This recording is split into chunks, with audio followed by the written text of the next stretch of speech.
ఎన్నికల వేళ ఆసక్తికర పరిణామం చోటు చేసుకుంది. ఎన్నికల విధులలో నిర్లక్ష్యం వహించిన పోలీస్ అధికారులను సస్పెండ్ చేసింది. వారిపై క్రమశిక్షణ చర్యలను కూడా ప్రారంభించాలని ఈసీ ఆదేశించింది.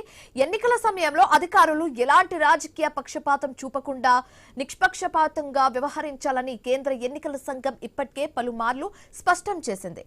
అయితే అధికారులు నిబంధనలను ఉల్లంఘించారంటూ ఆధారాలు లభించడంతో ఈ నిర్ణయం తీసుకుంది. ఎన్నికల ప్రక్రియలో విఘాతం కలిగించేలా ప్రవర్తించే ఏ అధికారిపై అయినా కఠిన చర్యలు తప్పవని ఈసీ ఆల్రెడీ వార్నింగ్ ఇచ్చింది.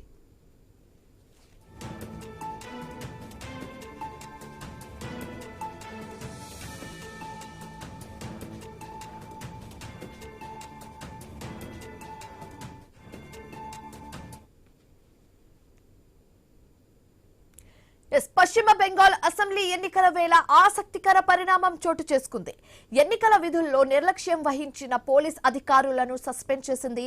వారిపై క్రమశిక్షణ చర్యలను కూడా ప్రారంభించాలని ఈసీ ఆదేశించింది. ఎన్నికల సమయంలో అధికారులు ఎలాంటి రాజకీయ పక్షపాతం చూపించకుండా నిష్పక్షపాతంగా వ్యవహరించాలని కేంద్ర ఎన్నికల సంఘం ఇప్పటికే పలుమార్లు స్పష్టం చేసింది. అధికారులు నిబంధనలను ఉల్లంఘించినట్లుగా ఆధారాలు లభించడంతో ఈ నిర్ణయం తీసుకున్నట్లుగా తెలుస్తుంది. ఎన్నికల ప్రక్రియలో విఘాతం కలిగించేలా ప్రవర్తించే ఏ అధికారిపై అయినా కఠిన చర్యలు తప్పవని ఆల్రెడీ ఈసీ వార్నింగ్ ఇచ్చింది.